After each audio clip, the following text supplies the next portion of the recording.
찬송가 621장 찬양하라 내 영혼아 하나님께 찬양을 드립니다.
다 함께 묵상 기도 드리심으로 성령 강림부 9째 주일 예배를 하나님께 드립니다.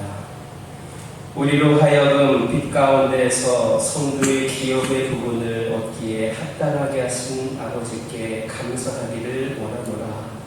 그가 우리를 흑암의 권세에서 건져내사 그의 사랑의 아들의 나라로 옮기셨으니 그 아들 안에서 우리가 속량 곧 죄사함을 얻었도다.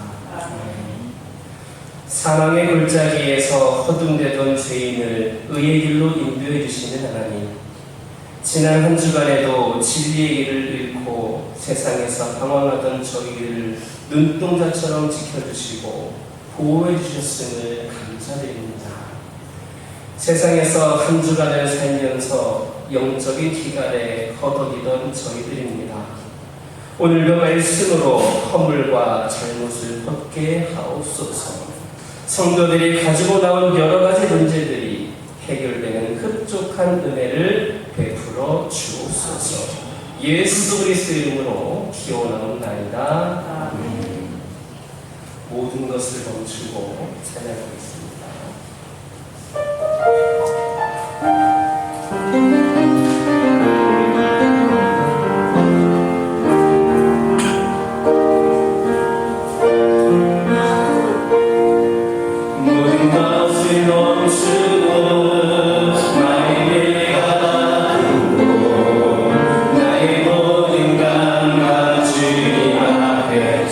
지주합니다. 힘겨웠던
19권 시편 32편입니다. 성시기록 19권 교독합니다. 허물의 사함을 받고 자신의 죄가 가려진 자는 복이 있도다. 마음을 감사함이 없고 여호와께 존귀를 바라지 아니하는 자는 이도다. 내가 입을 열지 아니할 때에 종일 신음함으로 내 뼈가 쇠하였도다. 내 손이 귀하여 나를 부르시오니 내 죄를 받아서 너를 마음까지 기억나리라. 주께서 내 죄를 아뢰고 내 죄악을 숨기지 아니하였더니 주께서 내 죄악을 사하시나이다. 이로 말미암아 모든 경건한 자는 주를 만날 기회를 얻어서 주께 기도할지라. 진실로 공수하고 만날지라도 우리에게 주시지 못하리라. 주는 나의 은신처이오니 환난에서 나를 보호하시고 구원의 노래로 나를 부르시리라. 너희 의인들아 여호와를 기뻐하며 즐거워할지어다. 마음이 정직한 너희들아 다 너희에게 주시리라. 지난 한 주간의 삶을 돌아보면서 찬미의 기도를 하나님께 드립니다.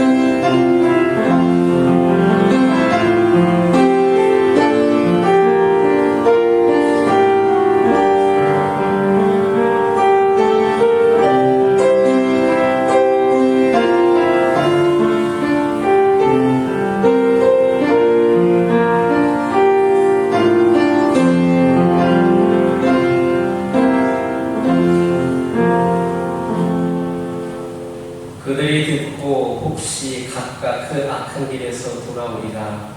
그리하면 내가 그들의 악행으로 말미암아 그들에게 재앙을 내리려 하던 뜻을 돌이키리라. 아멘. 찬송 23장입니다. 23장입니다.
항상 살아계셔서 우리들의 생사와 복을 수장하여 주시는 하나님 아버지, 그 크신 은혜에 감사와 찬양을 드리옵니다.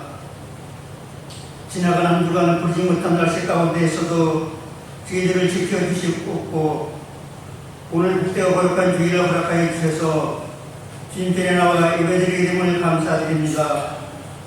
오늘도 저희들이 드리는 예배가 우리들의 몸과 마음을 담아드리는 귀한 예배가 되게 하여 주시옵고 주님께서 기뻐 받으시는 예배가 되게 하여 주시옵소서. 하나님의 아버지, 요즘은 장마로 인하여 장마전선이 남북을 오가며 많은 비를 뿌렸습니다. 그로 인하여 그동안 애써갖고 농작물들이 침수가 되고 또한 주거를 잡았던 집들이 침수가 됐고 심지어 사랑하는 가족을 잃어버린 가정들도 있습니다. 주님께서 그 수행들을 위로하여 주시옵소서. 우리들은 너무나도 힘이 약하여 제대로 할 수가 없는 처지에 있습니다. 능력 많으신 하나님 아버지께서 주님의 귀한 말씀으로 그 수행들을 위로하여 주시옵소서. 또한 다시는 이 땅에 그러한 자연재해가 일어나지 않게 하여 주시옵소서. 능력 많으신 하나님 아버지께서 하실 때에 능치 못할 일이 없을 줄 압니다. 우리는 오로지 모든 것을 주님께만 의지하고 있을 뿐이오니 주님께서 모든 것을 다스려 주시옵소서. 하나님 아버지, 주님의 몸된 교회를 위하여 기도합니다. 주님께서 이곳에 귀한 교회를 세워주실 때는 이곳에 지역을 복음화시키려고 세워준 줄 믿습니다. 이 교회가 더욱더 지역 복음화에 앞장서는 교회가 되게 하여 주시옵소서. 또 저희 교회에 주신 귀한 말씀, 회복을 넘어 복음을 이루는 귀한 말씀을 주셨습니다. 교회가 회복되기 위하여 먼저 각종 예배가 살아나게 하여 주시옵소서. 주님 앞에 귀한 예배를 잘 드리게 하여 주시옵소서. 또한 기도가 살아나게 하여 주시옵고 주님께서 항상 거하시는 전이 되게 하여 주시옵소서. 또한 이전에 항상 주님의 말씀을 하나 역사하는 교회가 되게 하여 주시옵소서. 또한 한 10년이 이곳에 왔다가 그냥 가는 10년들이 없게 하여 주시옵소서. 이 시간 동안 주님의 귀한 말씀을 들으려고 합니다. 말씀을 전하시는 목사님의 은혜가 더욱더 강건한 무릎 붙들어 주시옵고 그가 좀 더 지켜 주시옵소서. 이 시간도 귀한 말씀을 전하실 때 그 말씀이 살아있는 말씀이 되게 하여 주시옵고 우리들의 영혼을 뚫을 수 있는 귀한 말씀이 되게 하여 주시옵소서. 또 주님께서 우리에게 주시고자 하시는 귀한 말씀이 전파되게 하여 주시옵소서. 저희들 그 말씀을 들을 때 어리석은 인간의 귀로 듣는 것이 아니라 영의 귀가 열려서 모두가 영의 귀로 알아듣게 하여 주시옵소서. 또한 말씀의 은혜가 있게 하여 주시옵고 말씀의 능력이 나타나게 하여 주시옵소서. 하나님 아버지, 또한 행여나 한 심령이라도 한쪽 귀를 뜯고 한쪽 귀를 흘리는 어리석은 자가 되지 않게 하여 주시옵고 항상 마음속 깊이 간직하고 앞으로 한동안 살아갈 때도 늘 말씀을 묵상하며 말씀에 의지하여 살아가는 자들 다 되게 하여 주시옵소서. 하나님 아버지, 이 시간도 부족한 중이 입술이 드나여 미처 알지 못한 것도 많사오나 주님께서는 모든 것을 다 하시겠사오니 주님의 뜻대로 이루어지게 하여 주시옵소서. 남은 시간도 악한 마귀의 뜻을 뜻하지 않도록 하여 주시옵고 우리 주님께서는 영광 받아주시는 귀한 시간 되게 하여 주시옵소서. 하나님 아버지, 오늘도 예배를 위하여 알게 모르게 봉사한 숙인들 많이 있습니다. 주님께서 그 숙인들을 기억하시고 축복하여 주시옵소서. 이 모든 말씀을 거룩하신 주 예수 그리스도의 이름 받들어 감사하며 기도드리옵니다.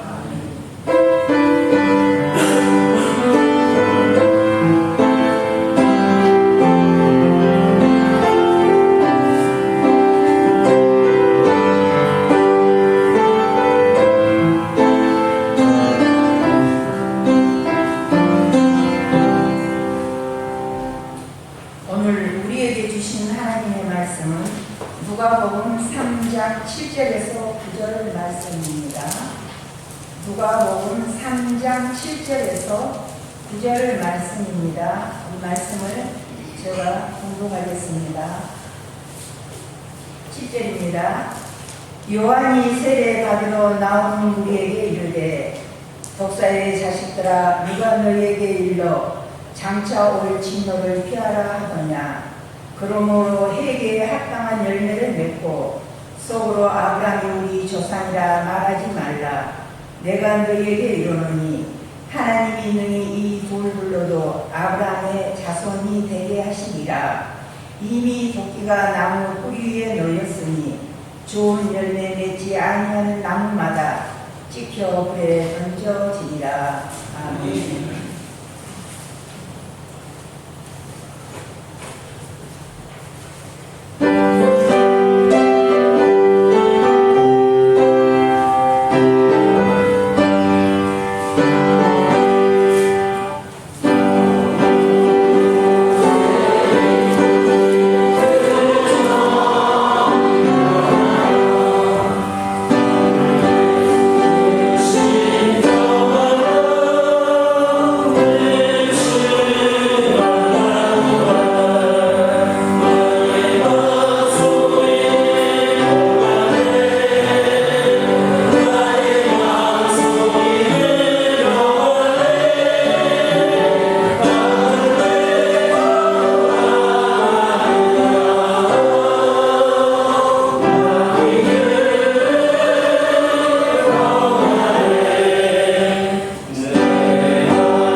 할렐루야.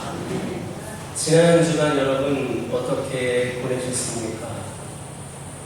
비가 많이 와서 비 피해를 보신 분들은 없으십니까? 저는 다른 때보다도 잠을 더 못 잤던 것 같습니다. 수요일부터 계속해서 쏟아지는 폭우로 인하여 교회에 무슨 일 없을까 두려움과 생각이 결국에는 우리 교회도 좀 피해를 받습니다. 교제실에 여러분들 청소년 교회실이 흙탕물로 발목까지 차는 일이 있었습니다. 에어컨 배관을 타고 물이 들어와서 목요일 금요일은 그 청소하는 일을 좀 했던 것 같습니다.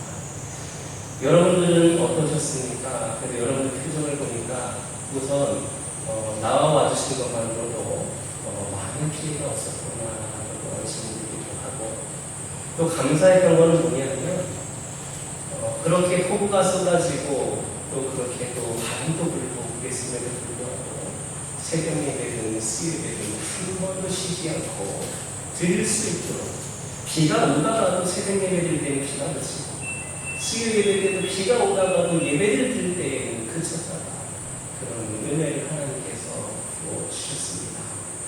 이렇게 하나님은 어떠한 상황 속에서도 우리가 예배를 드리기를 원하시고 그렇게 또 길을 열어주시고 기회를 주신다 생각을 합니다. 그럼 여러분들도 계속해서 예배드리는 것을 무엇보다도 귀한 삶으로 여기시고 예배의 승리자가 되시기를 주님의 이름으로 축원합니다. 우리는 지난 시간에 우리는 광야교회가 되어야 된다라는 그런 말씀을 들었습니다. 우리 각 개인도 광야교회가 되어야 되고 우리 교화교회도 광야교회가 되어야 된다 했습니다. 광야교회가 어떤 교회라 여러분 말씀을 들으셨습니까? 광야교회는 사람들이 많이 모이는 교회가 아니라 하나님이 모이는 교회. 광야라고 하는 것은 아무것도 없는 걸 하는 거니까 그곳에서 하나님이 보이는 교회여야 된다 했습니다. 즉 우리의 마음속에 있는 세상이 비워지고 우리 마음이 그렇게 아무것도 없는 광야와 같이 될 때에 우리를 통하여서 새롭게 하시는 하나님의 역사가 이루어진다라는 겁니다. 그래서 내가 변해야 된다. 내가 새로워져야 된다. 지금까지 세상에 고정되어 있던 우리의 시선을 거두어서 우리를 영원히 살려주시는 하나님을 바라봐야 된다. 이렇게 우리가 지난주에 말씀을 나눴습니다.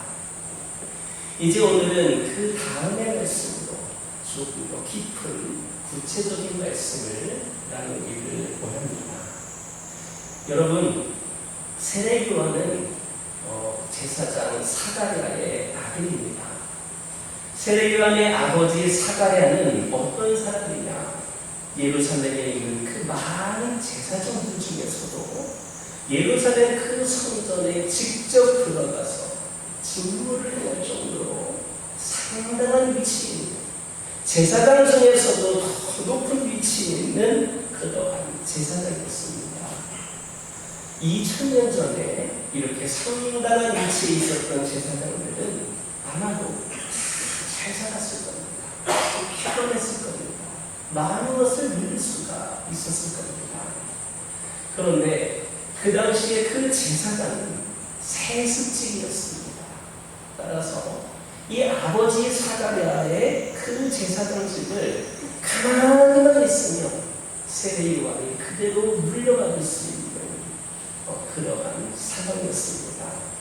그리고 그 평생 동안 그 제사장직을 이용을 하여서 종교 권력을 휘두를 수도 있었고 호의호식하면서 자기 그 종교적 야망을 이룰 수가 있었습니다. 가만히만 있으면 그 일을, 그 제사장직을, 그 위치를 그대로 세습할 수가 있었습니다. 그런데 여러분, 그 세례요한은 그러한 예루살렘의 인사이더, 요즘 젊은이들은 인사 이렇게 이야기하는데 예루살렘의 인사이더의 자리를 버리고 스스로 예루살렘 밖 아웃사이더, 즉 광야로 나아갔습니다. 왜 그랬는지 아십니까? 예루살렘 안에 살고 있는 그 예루살렘 그 인사이더들의 논리로는, 그들의 생각으로는, 그들과 함께 어울리다가는 하나님과 바르게 동행할 수 없었기 때문입니다. 그 좋은 자리, 좋은 위치, 세습을 통하여 많은 것을 누릴 수 있었지만 내가 그 안에서 같이 생활한다면 내가 정말 하나님과 동행하는 삶을 제대로 살 수 없겠다라는 생각이 들어서 그 인사이드가 아닌 광야 아웃사이드를 선택하게 됩니다. 세례요한은 광야에서 아웃사이더로 살면서 요단강에서 사람들에게 세례를 주었습니다. 그랬더니 예루살렘에서 살고 있던 그 예루살렘의 인사이더들이 이 세례요한을 찾아왔습니다. 그들 중에는 경제적으로 부유했던 사람들, 세리들, 군인들, 그 예루살렘에서 모두가 성가닥하는 그런 가문의 그런 위치에 있던 사람들이었습니다. 그들은 다 그 예루살렘의 그 인사이드에서 한 축을 이루는 영향력이 있는 그러한 사람들이었습니다. 그런데 그런 사람들을 향해서 새 요한이 질타를 합니다. 그 내용이 바로 오늘 본문에 있는 말씀입니다.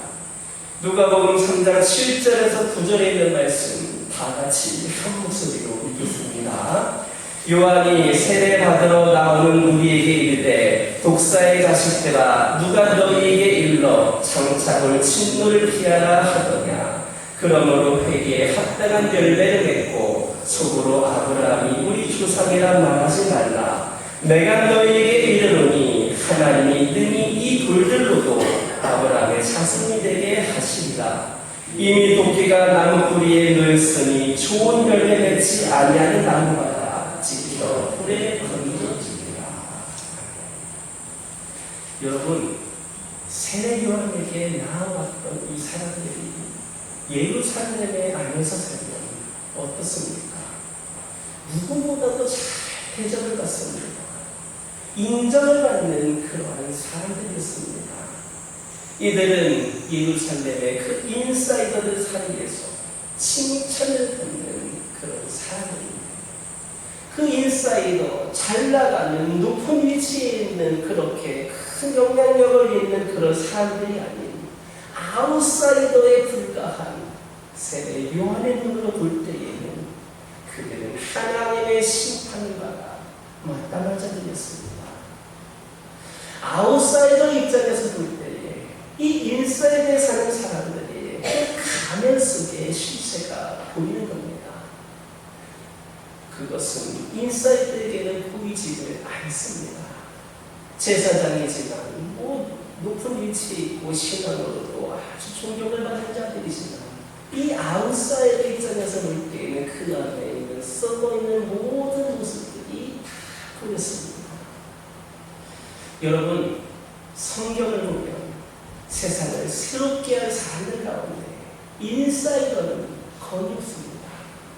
세상을 새롭게 했던 하나님의 부부들은 거의가 다 전부 아웃사이더들이었습니다. 출애굽한 모세는 40년 동안 미디안 광야에서 80세 노인이 되기까지 양을 쳤던 사람입니다. 유대인 공동체로 보면 철저하게 아웃사이더였습니다. 그런데 그 아웃사이더가 철저하게 대역사를 이루었습니다. 이스라엘의 역사의 지평을 새롭게 한 다윗은 어땠습니까? 예루살렘의 권세 있는 집안의 아들이 아니었습니다. 저편들이 베들레헴의 양치기 목자 출신입니다. 그가 골리앗을 무너뜨려서 부국의 영웅이 되었습니다. 그러나 그것을 시기했던 사울왕의 칼날을 피해서 10년 동안이나 광야에서 일정한 거처도 없이 떠도는 철저한 아웃사이더였습니다. 갈멜산에서 바알과 아세라 선지자 850명과 영적인 대결을 해서 이스라엘을 영적으로 쇄신시키고 육체의 죽음을 보지 않고 육체를 가진 채로 하늘로 올라갔던 엘리야, 길랏 격촌 디세 출신의 아웃사이더였습니다. 구약 성경에서 이적을 베풀었던 엘리사, 그도 역시 요단 계곡 농부 출신의 아웃사이더였습니다. 여러분, 12제자 가운데에 인사이더가 있습니까? 전부가 다 갈릴리 빈민촌 아웃사이더들이었습니다. 바울도 철저한 아웃사이더였습니다. 이 바울이 예수님의 부르심을 받았을 때에 그는 예루살렘 안에서가 아니라 예루살렘 밖 다메섹을 향하는 그 길 위에서 부르심을 받았습니다. 그 광야의 길 위에서 바울은 부르심 받은 이후로 그는 죽을 때까지 아웃사이더로 살았습니다. 하나님의 하나뿐인 아들로서 우리를 구원하시기 위하여 오신 그리스도께서도 외양간 부유에서 아웃사이더 중에 아웃사이더로 태어나셔서 저 갈릴리 큰 빈들 속에서 아웃사이더로 사시다가 왕을 사칭했다는 대역죄인으로 십자가에 못 박혀 죽은 아웃사이더이셨습니다. 이를 생각하면 아웃사이더가 아니고서는 세상을 새롭게 할 수 없습니다. 왜 그렇습니까? 종교 집단이든 세상 집단이든 또 정치 집단이든 인사이더가 된 사람들 혹은 인사이더가 되기를 원하는 사람들, 인사이더가 되고 싶어 하는 그 언저리를 맴도는 사람들에게는 공통점이 있습니다. 인사이더들은 자기들의 기득권을 더 중요하게 여깁니다. 자기의 욕망이 목표하는 그 좌표를 더 중요시 여기는 사람들입니다. 그걸 중요시하지 않고는 인사이더가 될 수 없습니다. 그래서 권력 지향적이 되는 겁니다. 그들은 누구보다도 종교적 열심을 갖고 있었습니다. 외적인 종교 행위에 열심입니다.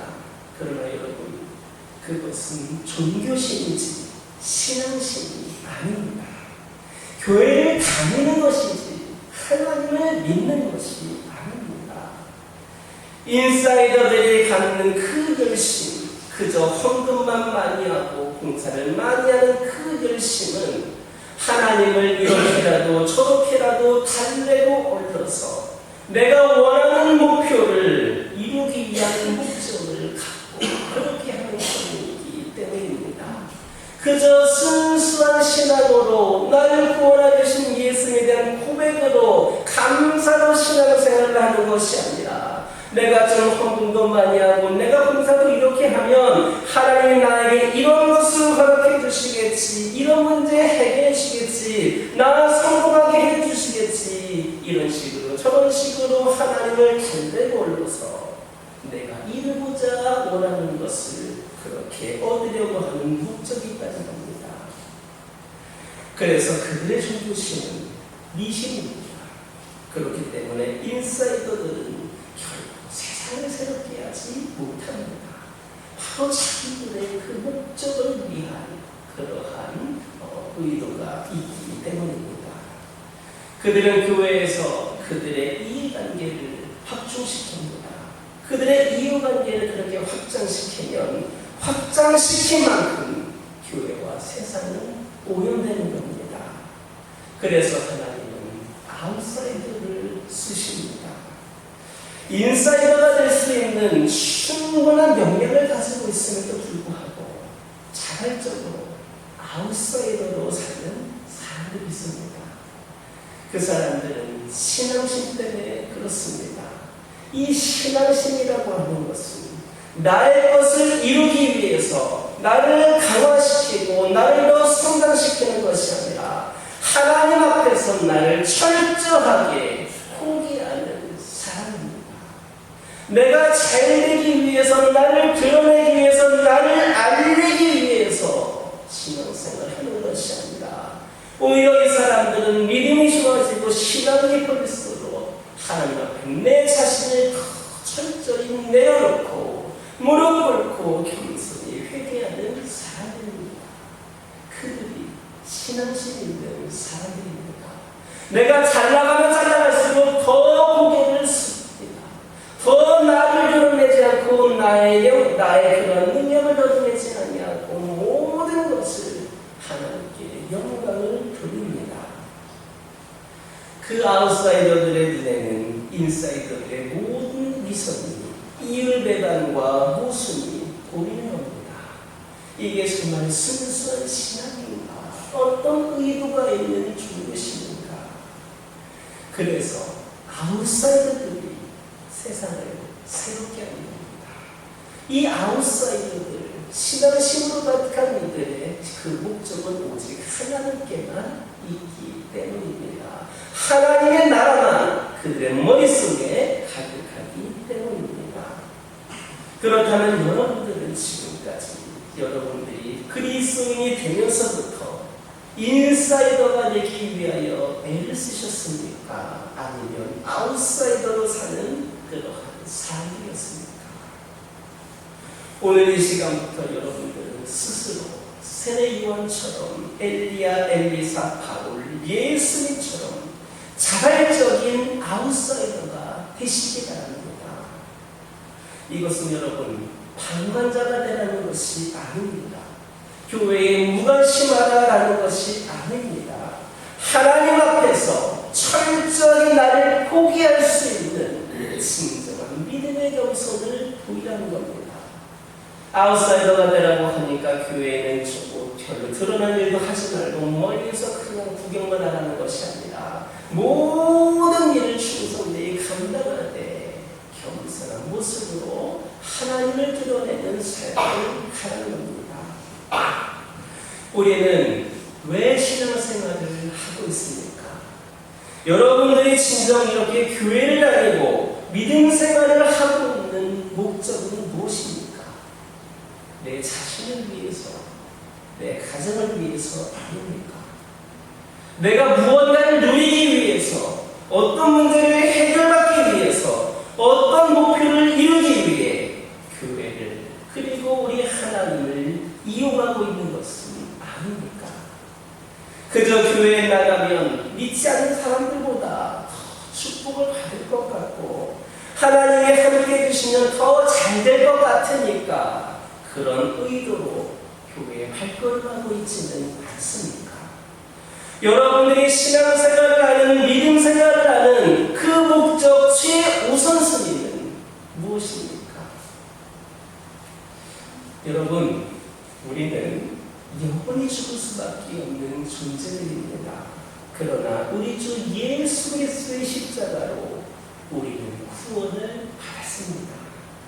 우리는 우리의 죄값을 치르지 않았습니다. 우리 예수님께서 우리의 죄값을 치르심으로 말미암아 우리는 구원을 받았습니다. 따라서 구원받은 우리의 삶의 주인공, 구원받은 우리는 우리가 삶의 주인공이 아닙니다. 우리의 삶의 주인공은 우리를 죽음에서 구원하시고 영원한 생명의 길로 열어주신 예수 그리스도여야 합니다. 그분이 우리를 사셨기 때문입니다. 우리를 사셨으니까 우리는 그분 것이 된 겁니다. 우리의 삶에서도 우리는 아웃사이더가 되어야 합니다. 우리 삶의 인사이더는 오직 예수 그리스도밖에 없습니다. 우리 안에 모시고 있는 예수 그리스도로 우리는 살아야 합니다. 따라서 내 삶이 아닌 예수의 삶을 살아야 합니다. 그분이 주신 명령을 따라야 하고 그분이 맡겨주신 사명을 감당해야 합니다. 내 것을 내려놓고 내 목적을 내려놓고 그분의 것을 드러낼 때에 우리는 진정한 아웃사이더의 삶을 사는 겁니다. 그때에 우리는 새 삶을 산다 할 수 있습니다. 내 것을 내려놓지 못하고 내가 아직도 인사이드의 삶을 살아간다면 새 삶이 아니라 그 전과 똑같은 삶을 사는 겁니다. 우리가 새 삶을 산다 말할 수 있을 때에 구원받은 자로 산다라고 말할 수 있습니다. 예수 그리스도를 닮는 삶을 산다라고 할 수 있습니다. 그래야 우리가 새롭게 되는 겁니다. 그러나 많은 사람들이 내 삶을 살려고 하고 어떻게 해서든 나를 조금 더 드러내려고 하고 내가 좀 더 인정받으려고 하고 내 것을 챙기려고만 합니다. 모든 목적이 나에게 맞춰져 있습니다. 내가 인사이더가 되어서 살아가고 있습니다. 여러분, 우리는 새로워져야 합니다. 우리가 그렇게 하지 못하고 있다면 다시 한번 무릎을 꿇고 철저하게 회개하는 가운데 예수 그리스도로 다시 새로워지기를 결단해야 할 겁니다. 우리는 아웃사이더의 삶을 살아야 됩니다. 우리가 먼저 내 자신을 새롭게 할 때에 세상을 새롭게 하는 주님 깨닫는 저와 여러분 되기를 주님의 이름으로 축원합니다. 기도하겠습니다. 사랑의 하나님, 저희들 새로워지기를 원합니다. 아버지 하나님, 새로워지는 두 번째 방법, 우리 하나님이 인사이더가 되시고 우리는 하나님의 후보로 아웃사이더의 삶을 살아낸다는 것을 명심하게 하여 주옵소서. 내 삶을 살려고, 나를 믿으려고, 내 것을 챙기려고, 내가 인정받으려고 살아가는 것이 아니라 오직 우리의 삶을 통하여 하나님의 영광이 나타날 수 있도록 인도하여 주옵소서. 예수님의 이름으로 기도드립니다. 봉헌 찬송 278장입니다.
주시고 지혜를 주시며 사랑으로 돌봐주시는 하나님, 오늘도 받은 그 사랑을 기억하여 저희가 얻은 소득의 일부를 하나님께 드리는 예물로 준비할 믿음 주신 감사드립니다. 하나님의 약속을 생각하여 11조를 드립니다. 감사할 일이 너무 많아 눈물로 드린 감사 예물이 있습니다. 몸과 마음 다하여 헌신하는 사람의 헌신 예물이 있습니다. 할 수 없는 마음을 안고 선교지에서 수고하는 분들을 위해 보내는 선교 예물이 있습니다. 주의 사랑을 담아드리는 구제 예물과 다음 세대의 소망을 씨앗을 심고자 씨앗 헌금을 드리는 손길도 있습니다. 저희가 드린 예물이 객과 고아와 과거를 위하여 쓰이게 하시고 하나님을 높이며 하나님의 나라가 확장되는 일에 골고루 사용되게 하옵소서. 교회에 이름 없이 빚도 없이 수고하는 충성한 신령들을 주신 하나님, 주방공사와 교사로 차량공사로 예배 준비로 청소로 방송실로 반주로 그 외 여러 가지 모양으로 숨기는 손길들이 있습니다. 이들을 축복하여 주옵소서. 드리고 싶은 마음 간절하오나 가진 것이 적은 안타까움과 드린 손길들 모두를 기억하여 주옵소서. 실패의 늪에서 허우적거리는 사람들에게 재기할 수 있는 용기를 주시고 주님께 부르짖을 때마다 응답받는 감격으로 채워 주옵소서. 우리 주 예수님의 이름으로 축복하며 기도드립니다. 교회 소식 전해드립니다. 먼저 양의 말씀을 드리는 것은 습도가 높거나 날이 뜨거울 때 교회 목사기가 출력이 좀 잘 되지를 않습니다. 이런 주고 말씀을 지저분하게 출력된 것을 양해의 부탁을 드립니다. 무더위가 기승을 부리고 있습니다. 이 시기에 모두가 건강에 유의하시기 바랍니다. 불필요한 전력 낭비를 줄이기 위하여서 여러분들 적극적으로 협조해 주시기를 바랍니다. 물론 고의로 그러는 분들은 없는데 간혹 가다가 그런 분들이 있습니다. 제가 지난주 화요일 새벽에 분당에 올라왔는데 유아실에 에어컨이 들어가고 있더라고요. 이틀 동안 에어컨이 들어갔던 것 같은데 유아실에 있다 보니까 다들 몰랐을 경우가 생각이 들기도 하는데 또 가까운 식당에 가보면 선풍기도 들고 있고 이런 경우가 있습니다. 여러분 조금만 더 관심을 가져주시면 우리가 불필요한 전력을 낭비할 수 있습니다. 여러분 더운데 무조건 끄고 있으라는 게 아닙니다. 계실 때에는 마음껏 시원하게 준비하십시오. 진실에 불필요할 때는 우리 모두가 다 여러분 어느 누구가 아니라 여러분 모두가 다 그런 마음을 가지고 철저하게 좀 신경을 써주셨으면 좋겠습니다. 이번 주간부터 구역예배를 방학을 합니다. 8월 25일 주간부터 개강을 하도록 하겠습니다. 모임 안내 주보를 참고해 주시고요. 아쉬운 소식들을 전해드립니다. 우리 이유식 집사님, 김희수 집사님 가정 제가 오기 한 1년 전쯤에 오셨나요? 저보다 조금 더 빨리 오셨던 걸로 알고 있는데 여기는 집이 팔리고 서울로 다시 이사를 가시게 되었습니다. 우리 하나님께서 이사 가시는 그곳에도 함께 하여 주시고 인도하실 것을 여러분들 위해서 기도해 주시기 바랍니다. 잠깐만 자리에 서 주시겠어요? 우리 이웃시장님 같이 오셨으면 좋겠는데 아쉽게도 오시지는 못했습니다. 우리 가서도 믿음 생활 더 열심히 추호성들이 감당하시라고 우리 격려의 박수를 보내주십니다. 또 감사한 것은 뭐냐면요, 우리 집사님 이사를 가시는데 우리 전교인들이 또 간식을 먹을 수 있도록 빵을 또 준비를 해 주셨어요. 여러분들 생각하면서 기도해 주시고 늘 축복하는 마음으로 여러분들 이렇게 선물해 주셨으면 좋겠습니다. 또 우리 권순래 원사님 아직 이곳에 계시기도 하고 이 주변에 정리되지 않은 것들도 많이 있잖아요. 가끔씩 오실 것 같은데 그때마다 또 같이 예배를 드리셨으면 좋겠습니다. 육지사님과 지금 가는 길에 늘 하나님께서 함께 하시기를 주님의 이름으로 축원합니다. 목회 일정은 주보를 참고해 주시기를 바랍니다. 옆에 계신 분들과 인사 나누겠습니다. 행복하시기 바랍니다. 승리하시기 바랍니다. 성령 충만하시기 바랍니다. 같이 일어서셔서 지기도문성으로 하나님께 영광을 드립니다.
지금은 일생을 순종으로 살아가신 예수 그리스도의 은혜와 순종하는 자녀에게 축복을 예비하시는 하나님 아버지의 사랑과 순종의 기쁨을 누리게 하시는 성령님의 흠품 인도하심이 어제나 오늘이나 영원토록 같으신 주님께 순종의 열매로 보답해드리고자 결단하며 출발하는 주의 백성들을 위해 특별히 새로운 삶의 보금자리로 이사를 가서 새롭게 믿음 생활을 하기를 소망하며 나아가는 우리 이웃 집사님과 김미수 집사님 가정 위해 그들의 앞날 위해 이제부터 영원토록 함께하여 주시옵기를 간절히 축원하옵나이다.